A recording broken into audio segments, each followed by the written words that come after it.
ஏற்றுக்கொண்டான், அவனுடைய ரத்தம் வடியுது பாருங்க, இந்த ரத்தம் தான் அவனுடைய பாவத்தை சுகத்தை எல்லாத்தையும் இழந்து அதோட இறக்கி வைத்துவிட்டு அவன் சொர்க்கத்துக்கு போகக்கூடியவனாக இருக்கிறான் என்று ஒரு துவா செய்கிறாங்க. அப்போ இதுல யாராவது இது போல நீங்கள் மறைக்கப்பட்ட பாவங்கள் எதுவும் இருந்திருந்தால், நீங்கள் யாரும் இருந்தாலும் இந்த மறைக்கப்பட்ட பாவங்கள் இருந்திருந்தால் நீங்கள் அவரவர் இந்த பாவத்தை ஏற்றுக்கொண்டு நீங்கள் உண்மையை சொல்லி உங்க பாவத்தை ஏற்றுக்கொள்ளுங்க என்று சொல்லும் போது ஒரு பெண்மணி எந்திரிச்சு சொல்றாங்க, அல்லாஹ்வின் தூதரே, நானும் விபச்சாரம் செய்துவிட்டேன், என்னுடைய வயிற்றில் ஒரு கரு வளர்ந்துகிட்டு இருக்குது, நான் விபச்சாரியாக இருக்கிறேன் என்று சொன்னது. அப்போ அந்த ரசூல் ஸல்லல்லாஹு அலைஹி அப்பவே சொல்றாங்க, அப்போ எத்தனை மாசம் உனக்கு, இது போல இப்படி சொல்லும் போது, சரி போய் நீ உன்னுடைய குழந்தையை பெற்று எடுத்து கொண்டுட்டு வந்ததுக்கு அப்புறம் உன்னுடைய தீர்ப்பை நான் சொல்றேன்னு சொல்லிட்டு அனுப்பி வைக்கிறாங்க. அது போல அந்த குழந்தையை பெற்று எடுத்து அந்த தாய் கொண்டு வந்ததுக்கு அப்புறம் அப்போ சொல்றாங்க, இந்த பிள்ளை நீ இன்னும் ஒரு 2 வருஷம் நல்லா ஒரு பால் குடி மறந்து அவங்க சாப்பிட்ற நேரத்தில் இந்த பிள்ளையை கொண்டுட்டு வாங்கன்னு சொல்லும்போது, அது போல அந்த பிள்ளையை சாப்பாடு 2 வருஷம் சென்று இந்த பிள்ளையை அழைச்சி கொண்டு வராங்க. பால் குடி, அல்லாஹ்வின் தூதரே பால் குடிக்கிறது கிடையாது, இந்த ரொட்டி தின்று சாப்பிட்டுக்கிட்டு இருக்கு, இனி அவன் ரொட்டியை சாப்பிட்டு பொழைச்சிக்கிறோம் அப்படின்னு சொல்லும்போது, அப்போ இந்த குழந்தைய யார் எடுத்துக்கிறான்னு சொல்லி கேட்கும்போது ஒரு சஹாபி அந்த குழந்தைய வாங்கிக்கிறாங்க. அப்போ அந்த பெண்மணிக்கும் தண்டனை கொடுக்க சொல்றாங்க, அந்த பெண்மணிக்கு மரண தண்டனை அளிக்கிறாங்க. அந்த பெண்மணி ஏற்றுக்கொள்றாங்க. ஏன் காரணம் என்ன? இந்த துனியா அல்ல, இது அற்ப துனியா. இந்த துனியா எப்ப வேண்டாலும் போகக்கூடிய துனியா. இன்னைக்கு பார்க்கலாம், நீங்க பாம்பு நடந்திருக்கு, இந்த பிரச்சனை பார்க்கலாம், எத்தனையோ பேர் இறந்துருக்கிறாங்க. இதெல்லாம் ஏன்னா இந்த துனியாவில் எப்ப மனிதனுக்கு எந்த நேரத்தில் எப்ப மூத்து வரும்னு சொல்ல முடியாது. இதெல்லாம் நிரந்தர துனியா. ஒரு பெண்மணி எவ்வளவு தைரியமாக நானும் பிரச்சாரம் செய்தேன் ஏற்றுக்கொண்டு அந்த பாவத்தை இந்த துனியாவிலே விட்டு அவங்க அந்த தண்டனை ஏற்றுக்கொண்டு மறுமையில் அவங்க சொர்க்கத்தை வாங்கி கொடுத்தா சொல்லிட்டு ரசூல் ஸல்லல்லாஹு அலைஹி சொல்றாங்க. இது அபூஹுரைரா அறிவிக்கிறாங்க. இது ஒரு நம்பகமான ஹதீஸ். இது போல நம்முடைய பாவங்கள்லாம் மன்னிக்கக்கூடிய மாதங்கள் இந்த மாதத்தை அல்ஹம்துலில்லாஹ் நம்ம எல்லாரும் எந்த பாவம் செய்திருந்தாலும் இனி இந்த கடந்து போன நாளை நம்ம அல்லாஹ்விடம் விட்டு அவனிடம் துஆ செய்துவிட்டு நம்முடைய பாவங்களை எல்லாம் எவ்வளவு உங்களுக்கு துவா செய்து இந்த ரமலான் மாதத்தோடு அடுத்த வர்ற ரமலானுக்குலாம் நம்மளுடைய எல்லாம் கரைபடையாத கையாக இருக்கும்படி கேட்டுக்கொண்டு என்னுடைய உரையை முடித்துக் கொள்கிறேன். ஆகிர் தவானா அல்ஹம்துலில்லாஹி. அஸ்ஸலாமு அலைக்கும் வரஹ்மத்துல்லாஹி வபரகாத்துஹு. அஸ்ஸலாமு அலைக்கும். தலைமுறை ஆற்றுவதற்காக குவைத் மண்டலத்தின் தலைவர் தஞ்சை ஃபாரூக் மகாராஜ் அவர்களை அழைக்கிறேன். அஸ்ஸலாமு அலைக்கும் வரஹ்மத்துல்லாஹி வபரகாத்துஹு. அளவற்ற அருளாளனும் நிகரற்ற அன்புடையவனுமாகிய எல்லாமல்ல ஏக இறைவனின் திருநாமத்தை போற்றி புகழ்ந்தவாறு தலைமை உரையை ஆரம்பம் செய்கின்றேன். தமிழ்நாடு முஸ்லிம் முன்னேற்றக் கழகம் 1995ஆம் ஆண்டு தமிழகத்திலே இஸ்லாமியர்கள் பாதிக்கப்பட்டு, இஸ்லாமிய பெண்கள் ஆண்கள் படுகொலைக்கு உள்ளாக்கப்பட்டு, இஸ்லாமியர்களுடைய சொத்துக்கள் சூறையாடப்பட்டு, இஸ்லாமியர்களுடைய வாழ்வாதாரம் கேள்விக்குறியாக இருந்த காலத்தில் மண்டிய இருள்களிக்கும் மக்களின் எழுச்சியாய், ஒரு மாபெரும் புரட்சியாய், இழந்த உரிமையை மீட்டெடுக்கவும் இருக்கின்ற உரிமையை காப்பதற்காகவும் தமிழ்நாடு முஸ்லிம் முன்னேற்றக் கழகம் ஆரம்பிக்கப்பட்டது என்பதை நீங்கள் எல்லாம் அறிவீர்கள். அந்த அமைப்பு ஆரம்பிக்கப்பட்டதிலிருந்து மார்க்க பிரச்சாரம், மக்கள் சேவை, சமுதாய விழிப்புணர்வு, ஆம்புலன்ஸ் சேவை, மருத்துவ உதவி, கல்வி உதவி, இரத்த தானம், நிவாரணங்கள், ஏழை மக்களுக்கு பித்ரா வசூல், முஸ்லிம்களுக்கு அல்லாத மக்களுக்கு உதவி புரிதல் என்று பல தளங்களிலே அங்கே தடம் பதித்துக் கொண்டிருப்பதை நீங்கள் எல்லாம் அறிவீர்கள். ஒரு மாவட்டந்தோறும் சுமார் 80 to 90 கிளைகளை கொண்டு ஒரு கிளைகளிலுமே ஒரு குறிப்பிட்ட உறுப்பினர்களை வைத்துக் கொண்டு எங்கேயெல்லாம் பிரச்சனைகள், எங்கேயெல்லாம் இஸ்லாமிய சகோதரர்கள் பாதிக்கப்படுகிறார்களோ உடனடியாக நிவாரணத்தை அளிக்கும் வகையிலும் ஒரு போராட்டத்தை முன்னெடுக்கும் வகையிலும் குறைந்தது ஒரு கிளையிலையும் 15 to 20 ஆக்டிவ் அந்த கேடர்களை வைத்துக் கொள்ளக்கூடிய இயக்கமாக இன்று தமிழகத்திலே தமிழ்நாடு முஸ்லிம் முன்னேற்றக் கழகம் இருக்கின்றது. அன்பு சகோதரர்களே, தமிழ்நாடு முஸ்லிம் முன்னேற்றக் கழகத்தினுடைய செயல்பாடுகளை நீங்கள் எல்லாம் கண்டிருப்பீர்கள். அந்த செயல்பாட்டை அங்கீகரிக்கும் வண்ணமாகவும் தமிழகத்தில் மட்டுமே அந்த செயல்பாடு முடங்கிவிடக் கூடாது, உலகம் முழுவதும் பரவி இருக்க வேண்டும் என்ற அந்த அடிப்படையின் நோக்கத்தில் குவைத்திலே, குறிப்பாக வளைகுடா நாட்டிலே தமிழ்நாடு முஸ்லிம் முன்னேற்றக் கழகம் ஒரு மாபெரும் புரட்சியை செய்து கொண்டிருக்கின்றது என்பதையும் நீங்கள் அறிவீர்கள். அதனுடைய வெளிப்பாடாக குவைத் மண்டலத்திலே தமிழ்நாடு முஸ்லிம் முன்னேற்றக் கழகம் ஆரம்பிக்கப்பட்டு மார்க்க நிகழ்ச்சிகள், மார்க்க வகுப்புகள், தர்பியா நிகழ்ச்சிகள், இஸ்லாமிய தாவா நிகழ்ச்சிகள், மருத்துவ உதவிகள், இறந்தவர்களை அடக்கம் செய்தல், சிறைச்சாலைகளில் உள்ளவர்களை மீட்டெடுத்தல், குவைத் வீட்டில் துன்பத்துக்கு உள்ளாக்கப்படக்கூடிய சகோதரர்களை மீட்டெடுத்தல், புதிய உறுப்பினர்களை சேர்த்தல், களப்பணிகளை மக்களுக்கு கற்றுக் கொடுத்தல், அது மட்டுமல்லாமல் எங்கேயெல்லாம் நம்முடைய இஸ்லாமிய சகோதரர்களாக இருந்தாலும் சரி, மாற்று மத சகோதரர்களாக இருந்தாலும் சரி பாதிக்கப்படுகிறார்களோ அங்கேயெல்லாம் ஒரு சமுதாய ஊழியனாய் அத்தருணத்திலே அந்த இடத்திலே முதல் கணம் காணக்கூடிய அமைப்பாக தமிழ்நாடு முஸ்லிம் முன்னேற்ற கழகம் குவைத்திலே இருந்து கொண்டிருக்கின்றது. பல சகோதர அமைப்புகளுக்கு தொண்டரணியை வழங்கக்கூடிய ஒரு அமைப்பாக செயல்பட்டுக் கொண்டிருக்கின்றது. மற்ற அமைப்புகளுக்கு ஒரு முன்னுதாரணமாக குவைத்திலே பல அமைப்புகளோடு மிக நெருக்கமான தொடர்பை ஏற்படுத்தி கொண்டு இஸ்லாமியர்களுடைய வாழ்வாதாரத்தையும் இஸ்லாமியர்களுடைய அவருடைய கொள்கையும் உறுதிப்படுத்தும் நோக்கமாக குர்ஆன் வகுப்புகள், அது மட்டுமல்லாமல் அவருடைய சுய தொழில்களை எப்படி நாம் வலுப்படுத்துவது, அவர்களுக்கு எப்படி உருவாக்கி கொடுக்கக்கூடியது என்ற கல்வி சிறப்பு நிகழ்ச்சிகள் எல்லாம் தமிழ்நாடு முஸ்லிம் முன்னேற்ற கழகம் குவைத்திலே செய்து கொண்டிருக்கின்றது. அன்பு சகோதரர்களே, குவைத்திலே உங்களுக்கெல்லாம் தெரியும், கடந்த 2 மாதங்களுக்கு முன்பு ஒரு பெண் ஏமாற்றப்பட்டு கிட்டத்தட்ட ஒரு 6 to 7 கிலோ அளவிற்கு உள்ள ஹெராயினை எடுத்து வந்து இங்கே அந்த இமிகிரேஷனிலே அந்த காவல்துறை அதிகாரிகளால் கைது செய்யப்பட்ட பொழுது முதலில் நமக்கு தகவல் அறிந்து தமிழகத்திலிருந்து நமது பேராசிரியர், சட்டமன்ற உறுப்பினர் பேராசிரியர் ஜவஹர்லால் அவர்கள் நம்மளை தொடர்பு கொண்டு அந்த பெண்ணிற்கு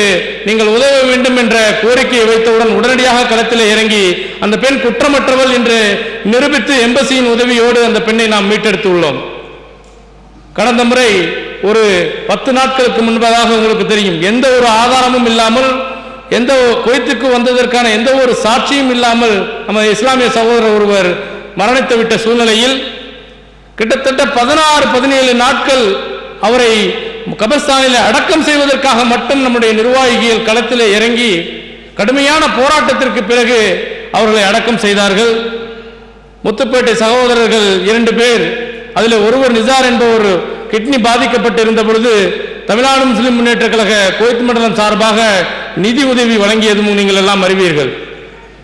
அது மட்டுமல்லாமல் சிறைச்சாலையிலே நம் இஸ்லாமிய சகோதரர்கள் குற்றமற்றவர்களாக இன்றைய வரையில் இருக்கக்கூடிய சூழ்நிலை எல்லாம் நீங்கள் காண்பீர்கள்.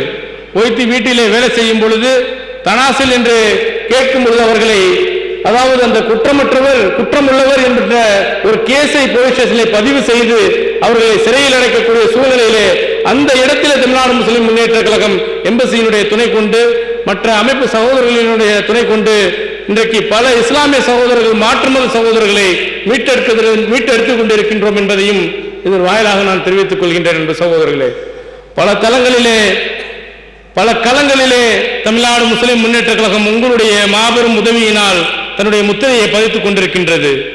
அந்த இயக்கத்தை எப்படி வெளிப்படுத்தப் போகிறோம்?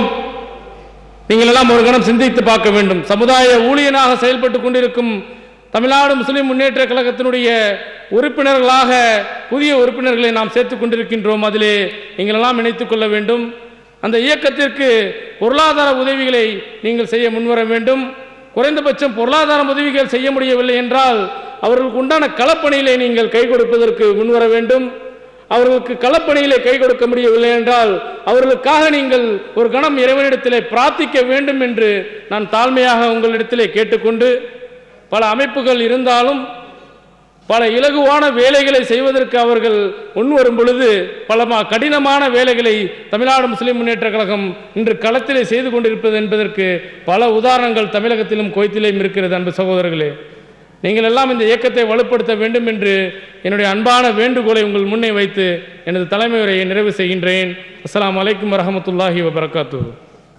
தமிழ்நாடு முஸ்லிம் கழகம் குவைத் மண்டலத்தின் முன்னாள் தலைவரும் தற்போதைய தஞ்சை தெற்கு மாவட்ட செயலாளருமான தஞ்சை முகமது பாதுஷா அவர்களை பேச வருமாறு அழைக்கிறேன். இன்னல் ஹம்துலில்லாஹ் நஹ்மதுஹு வ நஸ்தஈனுஹு வ நஸ்தக்ஃபிருஹு வ நு'மினு பிஹி வ நதவக்கலு அலைஹி வ நஊது பில்லாஹி மின் ஷுரூரி அன்ஃபுஸினா வ மின் ஸய்யிஆத்தி அமாலினா மன் யஹ்தியல்லாஹு ஃபலா முதில்ல லஹு வ மன் யுضلل ஃபலா ஹாதிய லஹு அஷ்ஹது அல்லா இலாஹா இல்லல்லாஹ் அஷ்ஹது அன்ன முஹம்மதன் அப்துஹு வ ரசூலுஹு அம்மா பஅத். சதக்கல்லாஹு அலைஹி. அன்பார்ந்த குவைத் வாழ் தமிழர்களே, தமிழ்நாடு முஸ்லிம் முன்னேற்றக் கழகத்தின் குவைத் மண்டலத்தினுடைய போர்வாள்களே, இந்த இஃப்தார் நிகழ்ச்சிக்கு சிறப்பு விருந்தினராக தலைமையில் இருந்து வருகை தந்திருக்கும் தமிழ்நாடு முஸ்லிம் முன்னேற்றக் கழகத்தின் மாநில செயலாளர், நெஞ்சுக்கு நெருக்கமான அன்பு சகோதரர் கோய் சையத் அவர்களே, இந்த நிகழ்ச்சியினுடைய சிறப்பு விருந்தினராக குவைத் மண்டலத்தினுடைய தமிழ்நாடு முஸ்லிம் முன்னேற்றக் கழகத்தின் ஆலோசகர் அன்பு சகோதரர் டாக்டர் ஹைதர் அலி அவர்களே, அருமை அண்ணன் அலாவுதீன் அவர்களே, இங்கு தலைமையுரையாற்றி அமர்ந்திருக்கும் அன்பு சகோதரர் ஃபாரூக் மகாராஜ் அவர்களே, தொகுத்து வழங்கி கொண்டிருக்கும் மண்டல செயலாளர் சகோதரர் ஜஃபருல்லா கான் அவர்களே, கிளைக்கழக உறுப்பினர்களே, நிர்வாகிகளே, மற்ற அமைப்பினுடைய தலைவர்களே, பொறுப்பாளர்களே, ஜமாத்தினுடைய தலைவர்களே, உங்கள் அனைவரின் மீதும் அந்த ஏக இறைவனின் சாந்தியும் சமாதானமும் என்றென்றும் நின்று நிலவட்டுமாக என்று செய்தவனாக ஆர்வம் செய்கிறேன். அன்பான சகோதரர்களே, தமிழ்நாடு முஸ்லிம் முன்னேற்றக் கழகம் ஏதோ ஒரு இனத்திற்காக, ஒரு குறிப்பிட்ட சாரருக்காக செயல்படக்கூடிய ஒரு இயக்கம் அல்ல. இதை பல்வேறு தருணங்களில், பல்வேறு சந்தர்ப்பங்களில் நாம் இதை தெரியப்படுத்தி கொண்டிருக்கிறோம், பார்த்தும் கொண்டிருப்பீர்கள். அருமை சகோதரர் ஃபாரூக் மகாராஜ் சொன்னது போல, இன்று ஆம்புலன்ஸ் சேவையை ஒரு அரசுக்கு நிகராக நாம் செயல்படுத்தி கொண்டிருக்கிறோம் என்று சொன்னால் அதை எவ்வாறு எடுத்துக்கொள்ள வேண்டும்? இந்த சமுதாய மக்களின் ஆதரவு என்பதுதான் நாம் கருத்தில் கொள்ள வேண்டும். 120க்கு மேற்பட்ட ஒரு இயக்கம், 120 பேருக்கு மேற்பட்ட ஒரு ஆம்புலன்ஸ்களை வைத்து இயக்கி கொண்டிருக்கிறது என்று சொன்னால் அது சின்ன விஷயம் அல்ல. அது ஒரு அரசாங்கத்துக்கு நிகரான ஒரு சேவை என்றுதான் கூற வேண்டும். இந்த சேவையில் அதிகமாக பயன்பெறக்கூடியவர்கள் 80 விழுக்காட்டிற்கு மேல் நம்முடைய தொப்புள் கொடி உறவுகளாக தமிழகத்தில் வாழ்ந்து கொண்டிருக்கும் மாற்று மத சகோதரர்கள் என்பது ஒரு புள்ளி விவரம். அதே போல இரத்த தான முகாம்களில் இரத்தங்கள் அதிகமாக நமது சகோதரர்கள், இஸ்லாமிய சகோதரர்களால் கொடுக்கப்பட்டு அதில் அதிகமாக பயன்பெறுபவர்கள் யார் என்று சொன்னால் மாற்று மத சகோதரர்கள். ஏனென்று சொன்னால், நான் இவ்வளவு ஆணித்தரமாக சொல்கிறேன் என்று சொன்னால், என்னை அமர்த்தி இருக்கும் தமிழ்நாடு முஸ்லிம் முன்னேற்றக் கழகம் தஞ்சை தெற்கு மாவட்ட செயலாளராக அமர்த்தி இருக்கிறார்கள். அங்கு தஞ்சையிலே மருத்துவ உதவிக்காக, மருத்துவத்திற்காக வரக்கூடிய மக்கள் ஏராளம். அண்டை மாவட்டங்களான காரைக்கால், நாகூர், நாகப்பட்டினம், அதிராம்பட்டினம், பட்டுக்கோட்டை, முத்துப்பேட்டை, திருவாரூர், மயிலாடுதுறை, புதுக்கோட்டை, இந்த பகுதிகளிலிருந்து வரக்கூடிய மக்கள் முதலில் நாடுவது வந்தவுடன் தமிழ்நாடு முஸ்லிம் முன்னேற்ற கழகத்தினுடைய நிர்வாகிகளை தான். என்னவென்று சொன்னால், அவர்கள் வருவதற்கு முன்பு அங்கு எல்லாம் தயார் நிலையில் இருக்கும் என்ற ஒரு நம்பிக்கை தான். அதே போல ரத்தம் தேவைப்படும் பொழுது முதலில் தொடர்பு கொள்ளக்கூடிய நம்பர் என்னவென்று இருக்கும் என்று சொன்னால், தமிழ்நாடு முஸ்லிம் முன்னேற்ற கழக நிர்வாகிகளின் நம்பராக தான் இருக்கும்.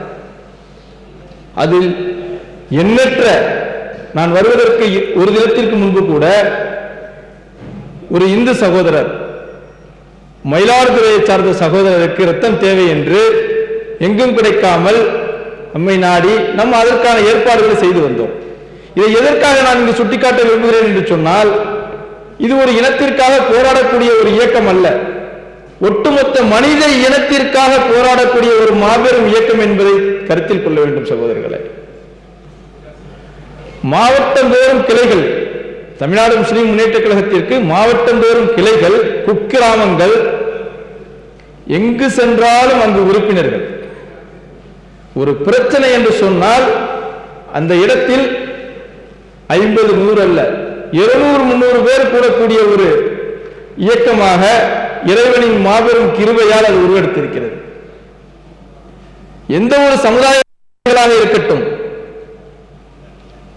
பள்ளிவாசல் தொடர்பாக அல்லது மாற்று மத சகோதரர்களுக்கு ஏதும் பிரச்சனை என்றாலும் கூட நம்மை நாடி வந்து நாம் தீர்த்து வைப்போம் என்ற அந்த ஒரு நம்பிக்கையை நம்மிடம் வந்து சொல்கிறார்கள். எங்கிருந்து பிறக்கிறது இந்த நம்பிக்கை? நாம் நடந்து கொள்ளக்கூடிய நடத்தையிலும் செயல்பாட்டிலும் தான் நடக்கும். அதை நாம் தினந்தோறும் சந்தித்துக் கொண்டிருக்கிறோம் இந்த மாதிரி பிரச்சனைகளை. அன்பான சகோதரர்களே, இன்றைய சூழலில் இப்படி ஒரு பணிகளை நாம் செய்து கொண்டிருக்கும் பொழுது மத்தியில் ஆளக்கூடிய மோடி அரசாங்கம்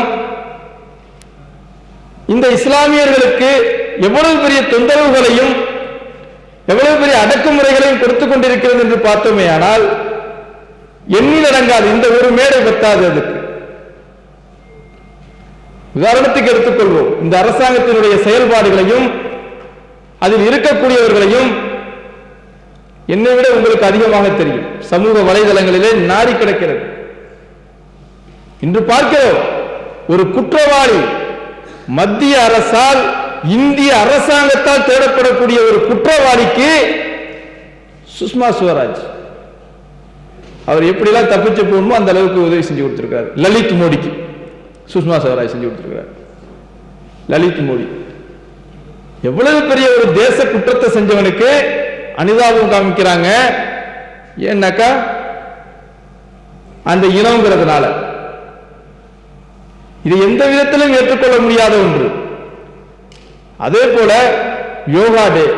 யோகா யாருக்குங்க வேணும்? யோகா யார்? நம்ம செய்த தொழுகை வந்து யோகா அல்லவா?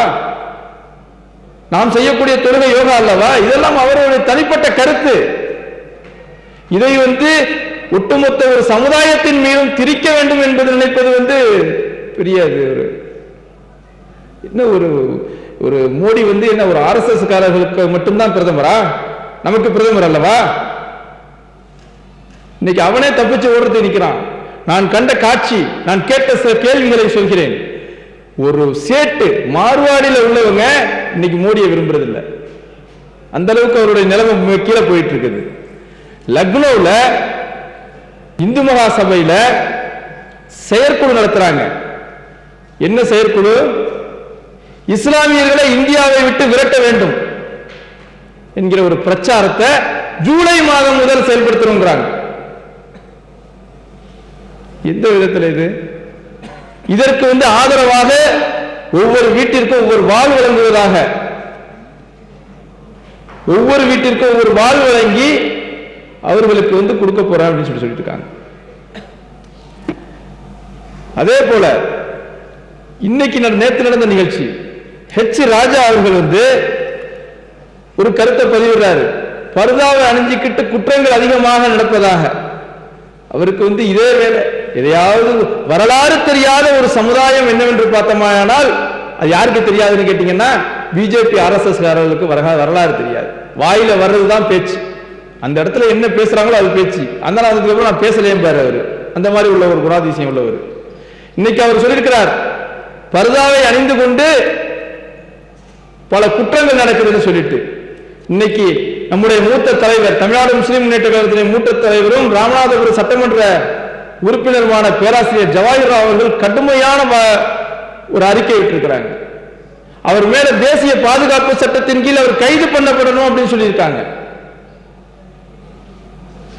எவ்வளவு பெரிய அவர் அக்கிரமோ! இந்த நாடு வந்து யாருடைய கையில இருக்குது அப்படிங்கிறத பாருங்க. காலத்தின் அருமை கருதி என்னுடைய உரையை நிறைவு செய்ய விரும்புகிறேன். ஒரே ஒரு கருத்தை கூறி, தமிழ்நாடு முஸ்லிம் முன்னேற்ற கழகம் எங்கெல்லாம் பிரச்சனைகள் தூண்டப்படுதோ, கலவரங்கள் தூண்டப்படுதோ, அந்த இடத்தை வந்து ஒரு சாதாரண இடமாக மாற்றக்கூடிய ஒரு அமைப்பாக, ஒரு அமைதி நிலவக்கூடிய ஒரு இடமாக மாற்றுவதற்கு போராடி கொண்டிருக்கிறது. எஸ்பி பட்டணத்தில் பார்த்தோம், ஒரு அப்பாவி பையன் சையது முகமதுவை ஆய்வாளர் சுட்டுக் கொள்றான். உடனே கிளம்பி நடந்துருச்சு தமிழ் தமுக. இன்னைக்கு 302 அந்த குற்றவாளி காளிதாஸ் கைது செய்யப்பட்டிருக்காரு. இதையெல்லாம் கருத்தில் கொண்டு அன்பான சகோதரர்களே, நாம் பொது எதிரியை இனம் கொண்டு இனம் காண வேண்டிய சூழ்நிலையில் இருக்கிறோம். அதனால் அமைப்பு விரோதம் பார்க்காமல் ஒன்று கூடி பொது எதிரியை இனம் கொண்டு நாம் வாழக்கூடிய நாட்டில் தொப்புள் கொடி உறவுகளாக வாழ்ந்து கொண்டிருக்கும் மாற்று மத சகோதரர்களுக்கும் நமக்கும் அமைதியை ஏற்படுத்தி தர வேண்டிய சூழ்நிலை இருப்பதனால் நாம கைகோர்க்க வேண்டிய சூழ்நிலையில் இருக்கிறோம் என்று தெரிவித்துக் கொண்டு வாய்த்த அளிப்பமைக்கு நன்றி கூறி விடைபெறுகிறேன். வாஹிர் தஹ்வானா அல்ஹம்துலில்லாஹி ரப்பில் ஆலமீன். அஸ்ஸலாமு அலைக்கும். நீங்கள் எல்லாம் ஆவலோடு எதிர்பார்த்து கொண்டிருக்கும் சிறப்பு விருந்தினர் தமிழ்நாடு முஸ்லிம் உரிமையாளர் கழகத்தின் மாநில செயலாளரும் அண்ணன் கோவை செய்து அவர்களை வந்து வீரவுரையாற்றுமாறு அன்புடன் அழைக்கிறேன். இன்னல் ஹம்தலில்லாஹ் நஹ்மதுஹு வ நஸ்தஈனுஹு வ நஸ்தஃபிருஹு வ நு'மினு பிஹி வ நதவக்கலு அலைஹி வ நஊது பில்லாஹி மின் ஷுரூரி அன்ஃபுஸினா வ மின் ஸய்யிஆத்தி அமாலினா من يهده الله فلا مضل له ومن يضلل فلا هادي له أشهد أن لا إله إلا الله وحده لا شريك له وأشهد أن محمدا عبده ورسوله أما بعد اللهم صل على محمد وعلى آل محمد كما صليت على إبراهيم وعلى آل إبراهيم إنك حميد مجيد اللهم بارك على محمد وعلى آل محمد كما باركت على إبراهيم وعلى آل إبراهيم إنك حميد مجيد أعوذ بالله من الشيطان الرجيم كنتم خير أمة أخرجت للناس تأمرون بالمعروف وتنهون عن المنكر وتؤمنون بالله أعوذ بالله من الشيطان الرجيم يا أيها الذين آمنوا كتب عليكم الصيام كما كتب على الذين من قبلكم لعلكم تتقون أعوذ بالله من الشيطان الرجيم يا أيها الذين آمنوا اصبروا وصابروا ورابطوا واتقوا الله لعلكم تفلحون صدق الله العظيم. எல்லாம் வல்ல அல்லாஹ்வுடைய நல்லடியார்களே, அல்லாஹ்வுடைய சாந்தியும் சமாதானமும் அவனுடைய பேரருளும் பெரும் கிருபையும் அவனுடைய மன்னிப்பும் இந்த உலகத்திலே அல்லாஹ்வுடைய மார்க்கத்தை மனித சமுதாயம் முழுமைக்கும் எடுத்து சொல்லுவதற்காக அல்லாஹுவால் மனிதர்களிலே இருந்து தேர்வு செய்யப்பட்ட அத்துணை இறை தூதர்களின் மீதும் அந்த இறை தூதர்களுடைய வரிசையிலே இறுதி தூதராக வந்த நபிகள் நாயகம் ஸல்லல்லாஹு அலைஹி வஸல்லம் அவர்கள் மீதும் அவர்களுடைய சொல் செயல் அங்கீகாரங்களை பின்பற்றி வாழ்ந்த உத்தம சஹாபாக்கள், தாபீன்கள், தபோ தாபீன்கள், இமாமுகள், அல்லாஹ்வுடைய நல்லடியார்கள் அனைவர் மீதும், உங்கள் மீதும், என் மீதும், சகோதர சகோதரிகளின் மீதும் இந்த அவைக்கு வர முடியாமல் பல்வேறு காரணங்களால் இருந்து கொண்டிருக்கிற நம்முடைய சகோதர சகோதரிகளின் மீதும், நம்முடைய சொந்தங்கள், இரத்த உறவுகள், பந்தங்கள், இந்திய தேசத்திலே வாழ்ந்து கொண்டிருக்கின்ற அனைத்து மக்கள் மீதும், நம்முடைய உம்மத்துக்கள் உலகம் முழுவதும் அல்லாஹ்வுடைய மார்க்கத்திற்காக உழைப்பு செய்து கொண்டிருக்கின்ற செயல் வடிவத்திலே தங்களை அர்ப்பணித்துக் கொண்டிருக்கின்ற உலக முஸ்லிம்கள் அனைவர் மீதும் அல்லாஹ்வுடைய சாந்தி, சமாதானம், பேரருள், பெரும் கிருபை, திருப்பொருத்தம் நின்று நிலவட்டும் என்று இந்த நேரத்திலே பிரார்த்திக்கின்றேன். அஸ்ஸலாமு அலைக்கும் வரஹ்மத்துல்லாஹி வபரகாத்துஹு. குவைத் தமிழ்நாடு முஸ்லிம் முன்னேற்ற கழகத்தினுடைய இந்த இஃப்தார் நிகழ்ச்சியினுடைய தலைமை பொறுப்பேற்றிருக்கின்ற குவைத் மண்டலத்தினுடைய தலைவர் ஃபாரூக் மெஹ்ராஜ் அவர்களே, முன்னிலை வகித்து நடத்தி கொண்டிருக்கின்ற